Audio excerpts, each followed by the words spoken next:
Hey witches, Tiffany here on Bewitching.Bemused. I'm very, very excited for today's video. I'm going to give you 11 ways that you can use witchcraft to boost your mental health. Most of you who have been around for a while are probably already aware that I struggle with anxiety and a panic disorder, and I also have bipolar disorder.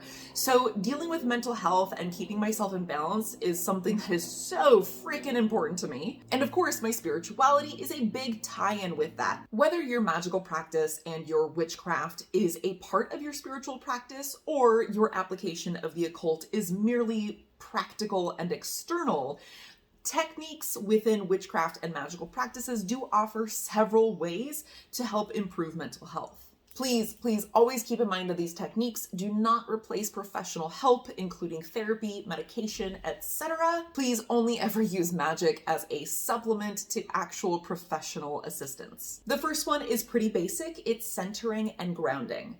Now, the reason that I say that it's basic is because for most practitioners, not all, but most, this is an integral part of their practice to begin with. They just don't think about using it as an application outside of ritual. Yes, it allows you to connect to the earth and to the heavens, access deep, natural energy to power your ritual work so you don't exhaust yourself and deplete your own energy, commune with nature, gather and deliberately channel your energy for your purposes. And here's the big one: dispel any unwanted or excess energy. Yes, just as you would take in energy to help power a ritual or power a spell, you can also push down energy. And there's that constant flow and exchange that you might also just practice as part of your meditation, your connection to nature, if that's part of your practice. But a lot of times we don't stop and think, hey, if you have unwanted energy like anxiety, nervous energy, you can just send it away. When you channel it into the earth like that, I like to think of it as energy recycling. You don't have to worry about offending the earth or something by sending it this negative energy that you don't want. The earth is going to take it and neutralize it. I really love this technique because you can do it quickly, inconspicuously, anytime, anywhere. It doesn't require any tools. And no, you don't actually have to physically be touching the ground in order to do it. You could do it from an airplane if you needed to. I do have a full video that will give you an in-depth description on how to center your energy and how to ground. I will link that down below in the description box. The next one on the list is crystals. This is probably an obvious one. There are a plethora of crystals out there with natural energies that can help balance or uplift your mental health. And you can fashion them into jewelry and wear them on your person, tuck them in your bra, stick them in your pocket, drop them in your purse. I'm going to offer a few suggestions of some of my favorites in just a moment and what their purposes are, but please do your own research on this. There are so many out there. If you already have a collection of crystals, you might have some in your possession already that can assist with your mental health. All you need to do is take a crystal that carries the intention that you need and tell it what you want it to do. Just about every crystal has more than one use and purpose, so you do want to let it know exactly what its job is. I always recommend spending a little bit of time bonding with it. That's just sit with it and meditate with it. Try to commune with it, feel its energies, but you can also just straight up speak aloud to it and say, this is what I need you to do. The following are some of my favorites. Before I just jump into reading off a list that you have to hastily, scribble down, let me remind you that this, like most of my videos, will also be in article format on my website. The link is down below in the description box. So we have amethyst for calming, especially nervous and anxious energy. Black tourmaline deflects negative energy. Tiger's eye for inner strength. Rose quartz for self-love. Smoky quartz, this one's really cool. It commits emotional alchemy, so it converts negative energy into positive. Citrine, this summons positive energy, but it also energizes, which is especially useful if you tend to feel drained and oversleep a lot when you're in an emotional slump, such as depression. Now, on the flip side, there's fluorite, which soothes the mind and promotes positive dreams, which is helpful if you're someone who gets struck with insomnia, which can create, be caused by, or worsen mental health struggles. And my final recommendation is malachite, which brings balance and stabilizes mood swings. So for those of you who also have bipolar disorder, this is one of my go-tos. Next is meditation, which absolutely nobody should be surprised that I put on a mental health list. But speaking of meditation, I do want to talk about today's sponsor. I've spoken in previous videos about how meditation is my #1 treatment for my anxiety. Well, as a soon-to-be first-time mother, I am dealing with a whole host of new anxieties and stressors, not to mention pregnancy insomnia. I recently tried guided meditations through Aura, and they have been an absolute lifesaver. Aura is a new mindfulness and sleep app that won the Best Apple Award and is used by over 7 million people. Its contents include thousands of meditations, stories, soundscapes, breathwork, and more, created by hundreds of expert coaches and therapists from around the world. Using their mindfulness meditations really helped me get back into my body and the present moment, easing my anxiety and concerns in a constructive and empowering way. My favorite aspect of Aura is the variety and the personalization.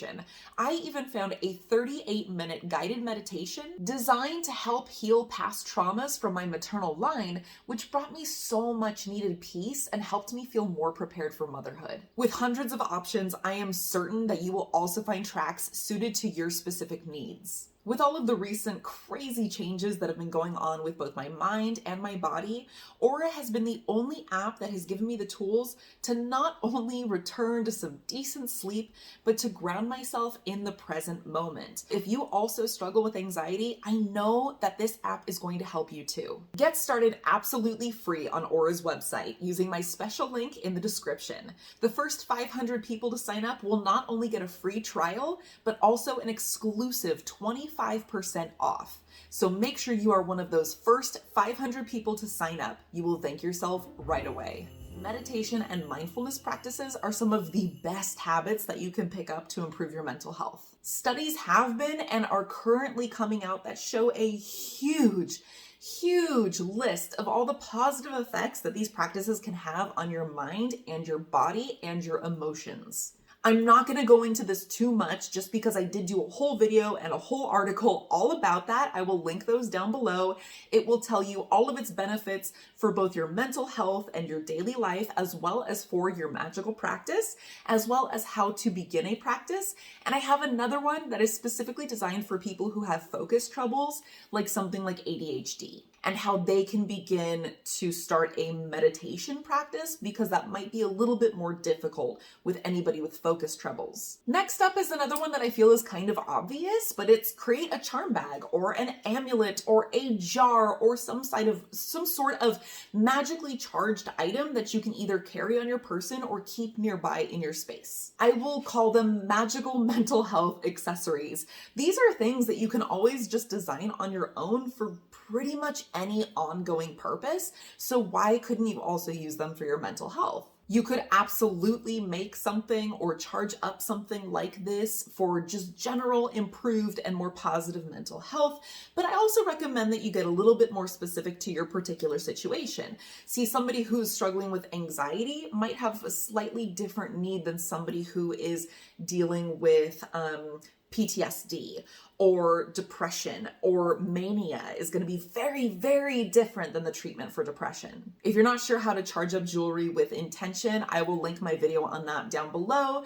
I also have a few different videos on creating different jars and charm bags, but I'll just tell you right now, my #1 thing with that is to just take it and fill it with the things that you associate with what you're trying to promote in your life, and just take time and sit with it. Really dedicate time and energy to being thoughtful about each item that you're putting in. Don't just Google, antidepressant correspondences and just pick out every herb and crystal on there and throw it in.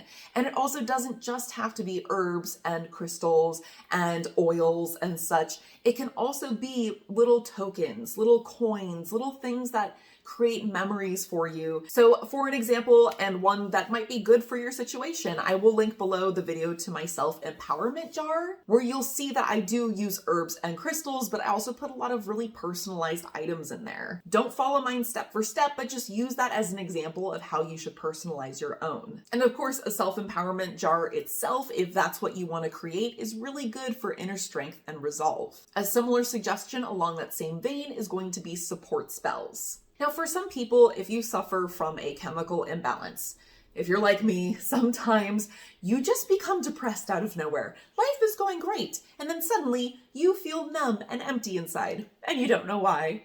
It's so fun and unpredictable. Now, in those situations, yes, you might want a more general spell that is anti-depression to maybe bring you some luck, maybe bring some positivity into your life.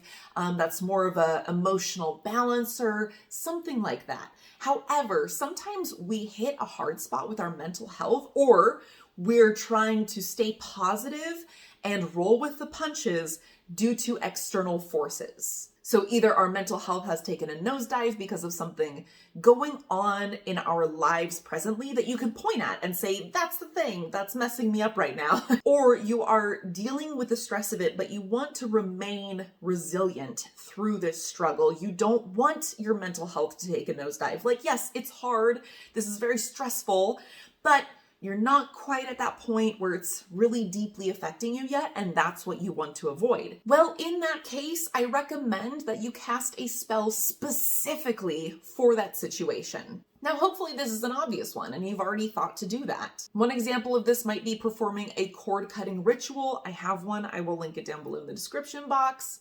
To rid yourself of somebody toxic in your life who is just making your life worse. Or if you have an unavoidable relationship in your life, this person you can't get rid of, maybe it's a coworker, a boss, a next door neighbor, a family member, a roommate that you can't break the lease from, but they're really dragging you down, maybe you want to try a sweetening jar. Try a communication spell if you struggle to express your feelings and you feel them being pent up. You can do spells for financial troubles, for legal troubles, for loneliness, for smoothing out a transition. The list goes on. So hopefully you are able to identify and pinpoint exactly what's going on and get very, very specific, because I do find that in my personal practice, the more specific I can be in this is what I'm targeting, the more, the stronger the results will be. However, don't shy away from those general spells as well. Also, if you are experiencing a state of depression or anxiety and you are just like, okay, let's just get through this, maybe you do the anti-anxiety spell or you do the anti-depression spell. Now, you could also back that up with a spell that might assist you when, how do I phrase this? Like, I know for myself, when I get depressed, I tend to spiral into a storm of self-hatred, which of course does nothing except make my depression worse. So I would probably want to back up an anti-depression spell or an uplifting or emotional balance spell with one for self-love. Now that's another one I will also link down below for you if that's something you want to check out. Next is to find connection. Now, for myself as a pagan, finding connection for me is as simple as going out on a nature walk, letting my bare feet walk on some grass, sitting down with my back against a tree. It's that easy. However, I do want to acknowledge that not all magical practitioners are pagan. Not all magical practitioners observe a nature-based spirituality. And once again, like I said at the beginning of this video, not all magical practitioners practice magic as part of their spirituality or are spiritual at all. There are magical practitioners that are atheist. However, I would still argue that most practitioners, not all, but most, hold some form of a belief that their self is connected to something greater. The reason that I say this is because most models of magic and theories about how magic works involves that connection in the form of, yes, the self and your actions, your words, your thoughts, in order for them to have an effect externally on your reality, on the world around you, there has to be an echoing connection. You may disagree with me, that's totally fine. And if you say, no, I'm just on my own, doing my own thing, I'm connected to nothing and nobody, then this, skip ahead to the next section, that's fine. But to different people, that sort of connection, whether it's to a higher power and that trickles down connecting all living beings, or there is no higher power, we are the higher power, whether it's animism, whether it is, there's so many different ways to describe this, but some people might believe, like I believe that all living things are connected. That's why I have such reverence for nature. Nature cares for us, and we should be caring for for nature, and through nature we are all connected. Then there's also this idea of the collective unconscious. That's another thing that I also believe in, but you don't have to believe in both at the same time. Some people believe in more of a general, the universe, or the all. So whatever connection means to you, I highly, highly encourage that you identify it.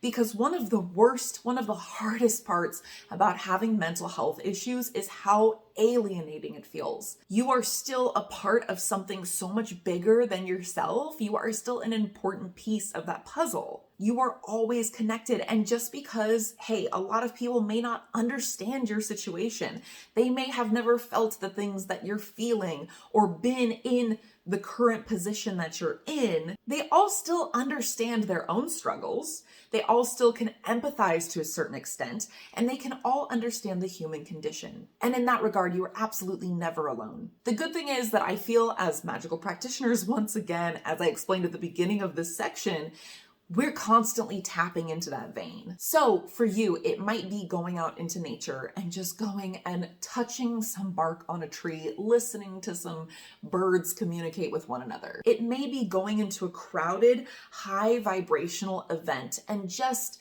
feeling the energy of the people around you. It may be doing a guided meditation to tap into the collective unconscious. I cannot stress it enough. Take a little bit of time to just tap into that connection and know that you are never alone.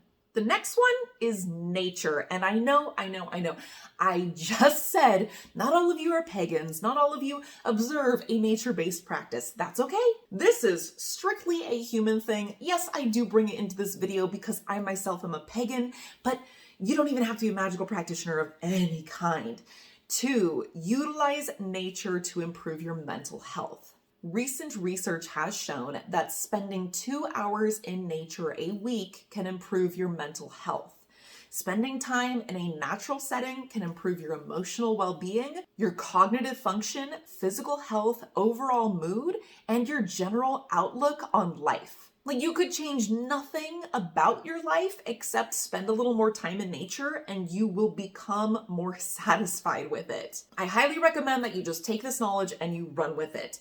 Do I think that you should spend at least 120 minutes in nature a week? Yes, I absolutely do. However, I do understand not everybody's got the time for that. And some people live in more urban areas, so it takes a little more effort to get out into a more natural, less concrete setting. I do understand. So certain studies have shown also that while there's not quite as much of an impact, there is still a positive benefit to even just listening to nature sounds, which there are a ton of apps out there for that. And like I just talked about Aura earlier, Aura is one of those, as well as looking at visuals of natural settings. So either get outside more or, I don't know, start watching more wildlife documentaries. Next is shadow work. Now, just real fast, shadow work is not a prerequisite for a magical practice, but lately, in the last few years, it has become a very popular topic in magic circles. The psychologist Carl Jung and a lot of his theories in general have become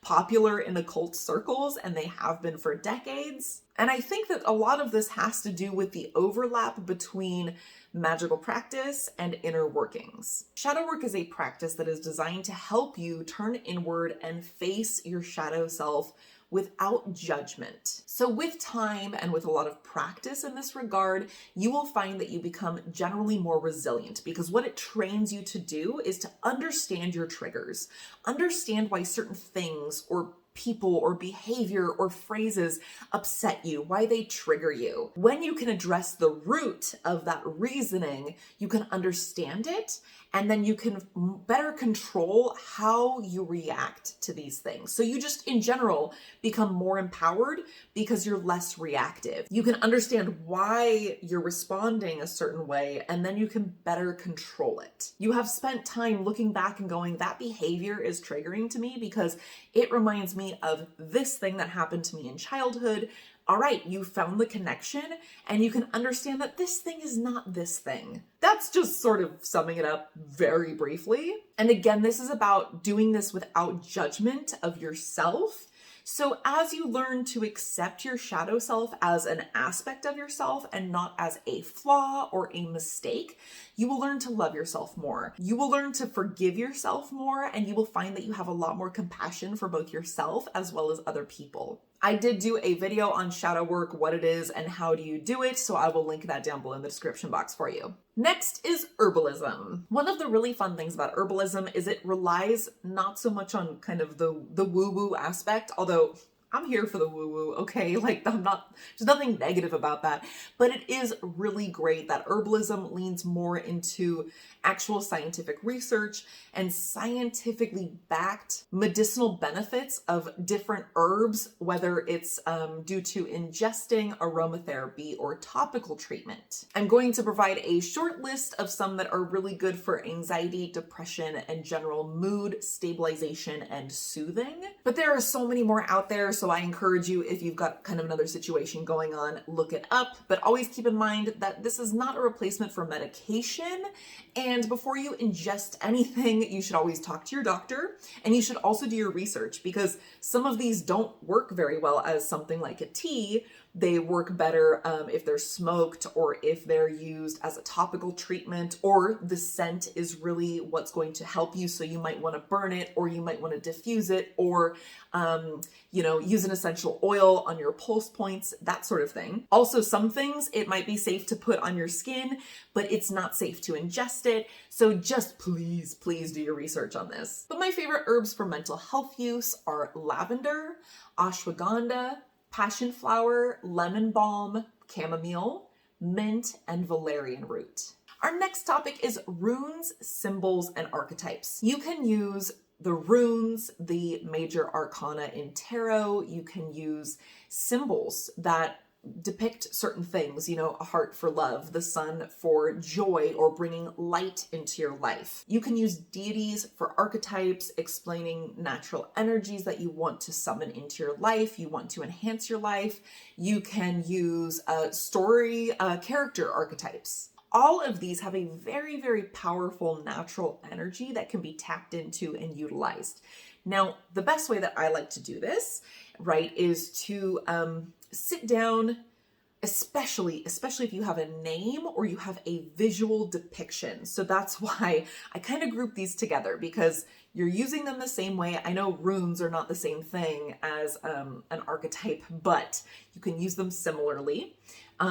Sit down and meditate on it, kind of bond with the visual of it and the meaning behind it, and verbally, either aloud or in your mind, invite that energy to enter you and to enhance your life. And then you can actually visualize that symbol or the picture or the rune lifting up and glowing, and then actually entering your heart, or maybe your chakras, your third eye, or maybe just kind of generally raining down over you. If that's not quite your style, you can also utilize these similarly to the way that you would a charged piece of jewelry, an amulet or a talisman or a charm bag. Carve it onto a piece of jewelry, paint it onto a piece of jewelry, carry around the tarot card that you want to use to enhance your life. Include the rune in spell work. Put a picture of this deity up on your wall where you're going to look at it regularly. But just like I mentioned in the crystal section, be sure to spend a little bit of time with this, again, symbol, rune, archetype, deity, and let it know what you want it to do for you, because all of them generally have more than one meaning, more than one interpretation, multiple things that they stand for. And so you want to get really specific with it. And I mean, this isn't just for mental health. Obviously, this is something that you could do for literally anything. You put Feihu, in your wallet and invite more money into your wallet. And finally, we have spirit. Spirit means different things to different people. So it could be deity, could be ancestors, could be land spirits, familiars. There's a ton of different entities to work with. Now, just to be clear, when I say deity in this section, you are working more directly with deity versus the previous section where you are just kind of using that deity as an archetype, as a symbol, and you're not really building a relationship with them. You know, you might have a visual image of Aphrodite to invite love into your life. You're just using her as a symbol for love, the same way that you might draw a heart. She's just a little bit more involved. Whereas in this one, if you wanted to request that Aphrodite bring love into your life, it's a little bit different, right? You want to build a relationship, you want to provide offerings, you want to make prayers, and then you need to make the request. So in this section, talking about working with spirit, again, whether that's deity or one of the others, you can use them as a means of support. Whether that is just somebody to talk to, judgment-free, or you're looking for guidance or for help, assistance with your situation. As always, no matter what kind of spirit you're working with, if you don't already have an established relationship, I don't recommend that you just like hit them up and start dropping all your baggage on them. Take some time with it, just like you would any other relationship with another human, right? You would spend some time getting to know them. You would do your research. You would provide offerings. You want to make conversation, offer prayers before just being like, hey, get me this. But spirit is really there for you. It's a really good source to just sit and talk, whether that's aloud or in your mind. It can help you just process your emotions, almost like you would with a therapist or with a good friend. However, you know that you're not getting any judgment for it. And it's not going to go anywhere. They're not going to tell anybody else. Your therapist shouldn't do that either, but you get what I'm saying. But you can speak freely. And I know for myself, when I voice my situation or my feelings, my emotions out loud, it really helps me to process them and sort through them. Sometimes it helps me see things from a little bit of a different perspective when I actually am explaining things out loud versus just remembering what happened or thinking on my situation. And again, you might also want to consider asking for assistance, whether that's putting on an offering and a petition or doing a full-blown ritual, whatever you have energy to do. Also, I want to say that when it comes to this sort of thing, especially kind of talking, ancestors are really good for this, because you have to remember that ancestors were once human. So again, it's kind of like I was mentioning earlier in that connection section. Even if they haven't fully been in the situation that you're currently in, they still understand the human condition. Additionally, when you're looking at ancestors, if you are dealing with something that is genetic, that was passed down your genetic line, you can probably reach back and talk to somebody who has been where you've been, at least to a certain extent. Don't forget, the article for this video is listed down below, so you can refresh yourself on this list later without having to fast forward through the video or rewind and this and that, as well as additional resources in the form of videos. And don't forget that link to Aura. You want to make sure to be one of the first 500 people to collect on that awesome deal. If you're looking for more on magic and mental health, you can check out this playlist right here.